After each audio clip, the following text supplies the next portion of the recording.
বন্ধুরা প্রথমে এই ব্লাউজের ফিটিংস একটু দেখে নিন। আমি যে ব্লাউজটা পরে আছি, যদিও এই ব্লাউজটা আমার অনুসারে নয়, এটা হলো 35 আপার চেস্ট আর আমার আপার চেস্ট হলো 33, মানে 2 ইঞ্চ এখানে বেশি আছে। তারপরেও কিন্তু কতটা সুন্দর ফিটিংস হলো আপনারা এখানে দেখতে পাচ্ছেন। তাছাড়া এই ব্লাউজে কিন্তু কোনো আস্তর নেই, আস্তর ছাড়া, সম্পূর্ণ আস্তর ছাড়া ব্লাউজটা করা হয়েছে। তাও ডাইরেক্ট কাপড়ে কেটে প্রিন্সেস কাট কিন্তু ব্লাউজ এখানে করা হলো।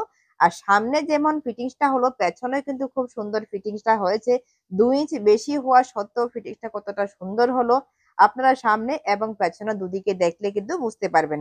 দেখুন, যখন আপনার আপার চেস্ট থেকে বেশি জায়গা নিয়ে শেপটা দেওয়া হবে তখন একটুখানি রিঙ্কেলস হবে। দেখুন, পেছনে যে রিঙ্কেলস গুলো দেখতে পাচ্ছেন শুধুমাত্র 2 ইঞ্চ বেশি নিয়ে বগলে শেপটা দেওয়ার কারণে হালকা একটু রিঙ্কেলস আছে। যদি এটা আমার অনুসারে হতো তাহলে কিন্তু সেই রিঙ্কেলস গুলা হতো না। তো আমার 33, এখানে হলো 35, তারপরেও কতটা সুন্দর ফিটিংস এখানে হলো আপনারা দেখতেই পেলেন। তাহলে চলুন বন্ধুরা দেখিয়ে দিই কি করে এই ব্লাউজটা সঠিকভাবে কাটিং করতে হয়। দেখুন, কাটিং এবং সেলাই দুটোই দেখা কিন্তু খুব জরুরি। আপনাদের মধ্যে বেশিরভাগ কিন্তু কাটিং দেখেন, সেলাই কিন্তু আপনারা দেখেন না। তো তার জন্য আপনাদের সমস্যাগুলো থেকে যায়, সেই সমাধানগুলা কিন্তু হয় না। তো আজকের ভিডিওটা আমি সবটা বোঝানোর চেষ্টা করব। ডাইরেক্ট কাপড়ে প্রিন্সেস কাট করতে গেলে কিভাবে করতে হয় সেটা কিন্তু দেখে দেবো। তাহলে চলুন বন্ধুরা, আর সময় নষ্ট না করে কি করে ব্লাউজটা কাটিং করতে হয় ঝটপট আমরা একটু দেখে নিই। প্রথমত পেছনের পাটের জন্য ব্লাউজের লম্বা নিচ্ছি, তো লম্বা কিন্তু এখানে দরকার 14 ইঞ্চ, কিন্তু সেলাইয়ের জন্য আরো 1 ইঞ্চ এক্সট্রা নিতে হবে। আর আমার ব্লাউজে টোটাল লম্বা হলো 14, কিন্তু এখানে 15। তারপরও দেখতেই পেলেন আপনারা ব্লাউজটা কতটা সুন্দর ফিটিংস হলো।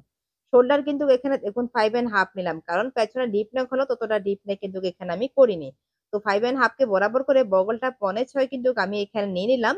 এবার আপনি আপনার অনুসারে অবশ্যই নিয়ে নেবেন, আপনার কম বেশি হতে পারে। বগলের মাপ কি করে নিতে হয় তার ভিডিও কিন্তু অলরেডি আলাদা করে আপলোড করা আছে, আপনারা সেখান থেকে অবশ্যই দেখে নেবেন। এবার দেখুন 5.6 নিয়ে আমি দাগটাকে বরাবর করে নিয়েছি, আগে থেকে দাগটাকে আমি দিয়ে দিচ্ছি আপনাদের সুবিধার্থে, দুটো পয়েন্টকে মিলিয়ে নিলাম।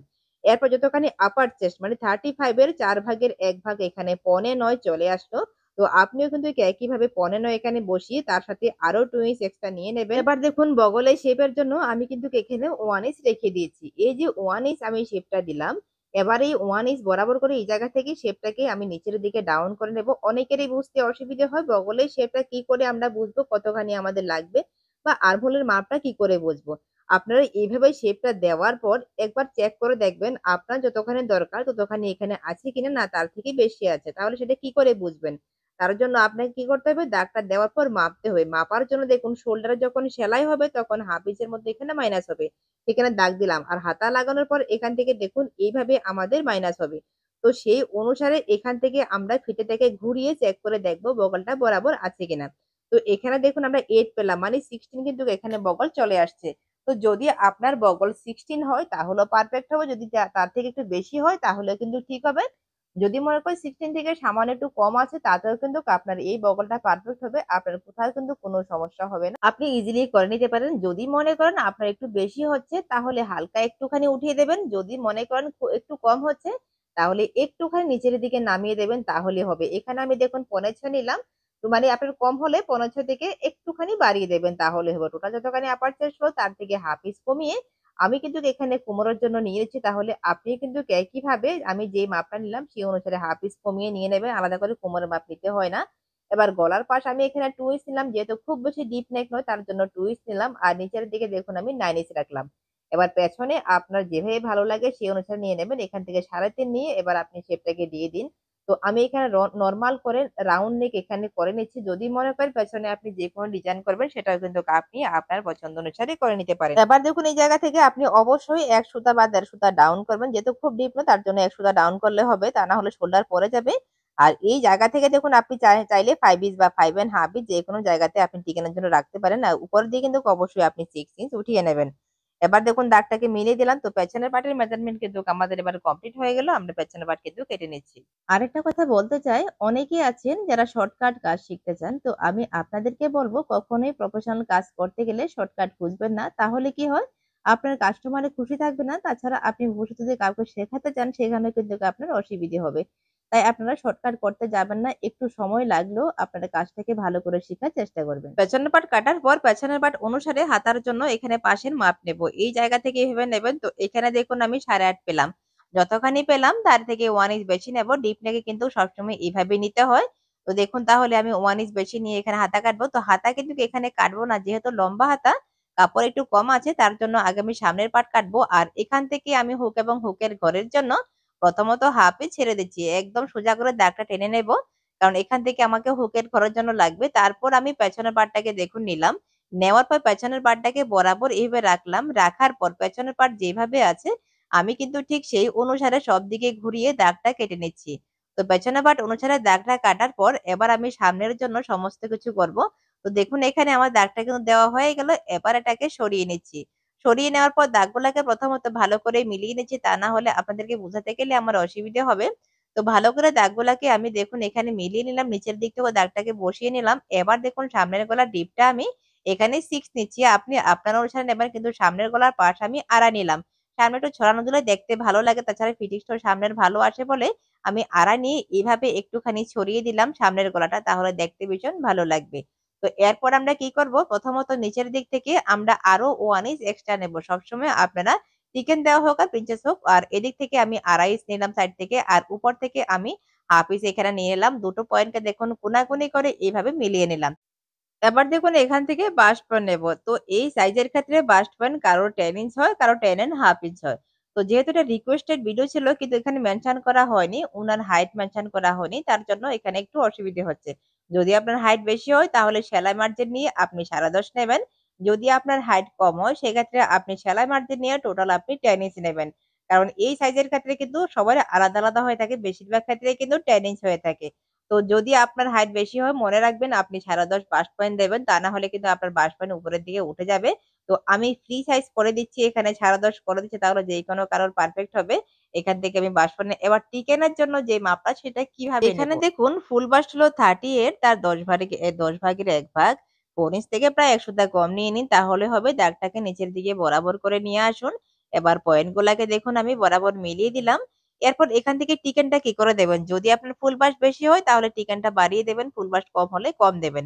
তো যেহেতু উনার ফুল বাস্ট খুব বেশি নেই তার জন্য খুব বেশি দিলাম না। আমি ৩ ইঞ্চ টিকেনটা রেখে দিলাম। ৩ ইঞ্চ টিকেন দেওয়ার পর মাঝখানের বাস্ট পয়েন্টের সাথে কিন্তু আমি এটাকে কোনাকুনি করে মিলিয়ে দেব। যদি আপনার ফুল বাস্ট একেবারে কম হয় সেক্ষেত্রে আপনি 2 ইঞ্চ বা 2.5 ইঞ্চ দিয়ে দেবেন। আর যাদের খুব হেভি তারা 3.5 দিয়ে দিবেন টোটাল।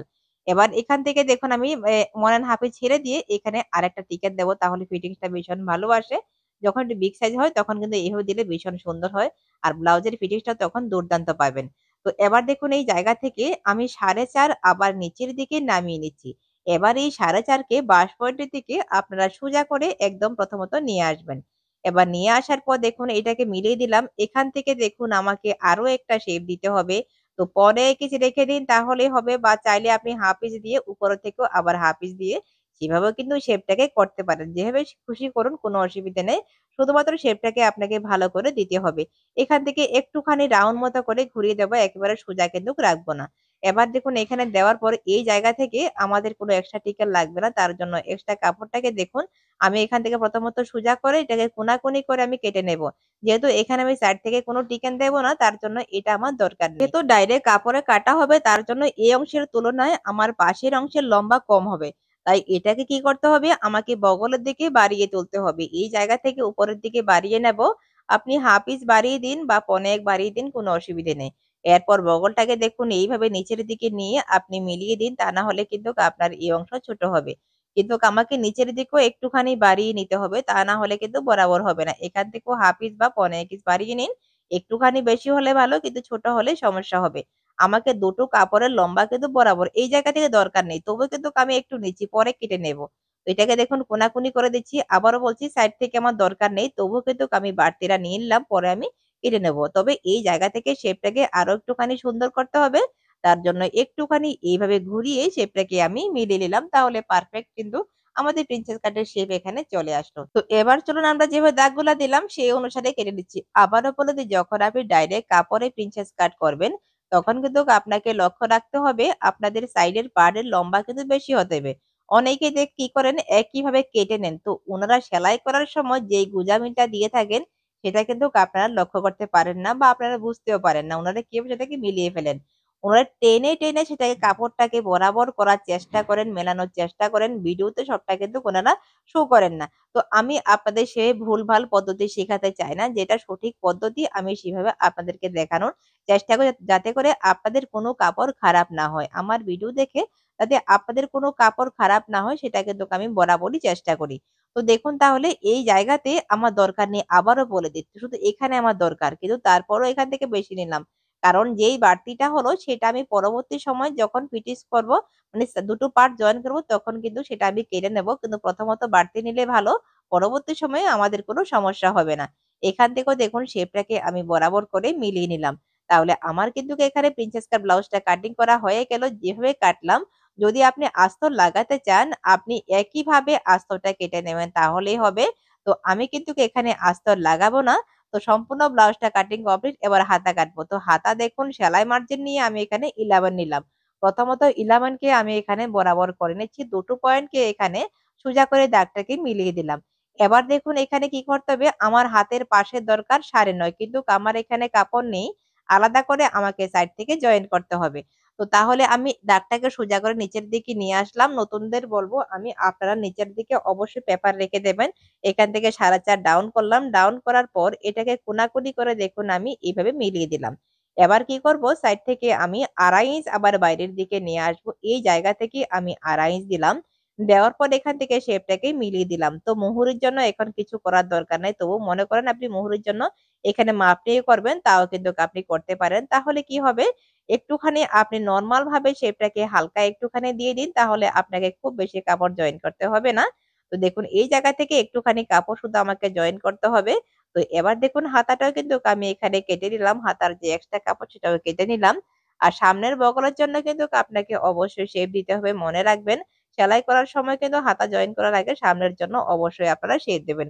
যত বেশি শেপ দেবেন তত সামনের দিকে ফিটিংসটা ভালো হবে। কিন্তু খুব বেশি শেপ দিলে কি হয় মানে ব্লাউজটা পরার পর হাত উপরের দিকে ওঠাতে কষ্ট হয় বলে আমি খুব বেশি শেপ সামনের দিকে রাখি না।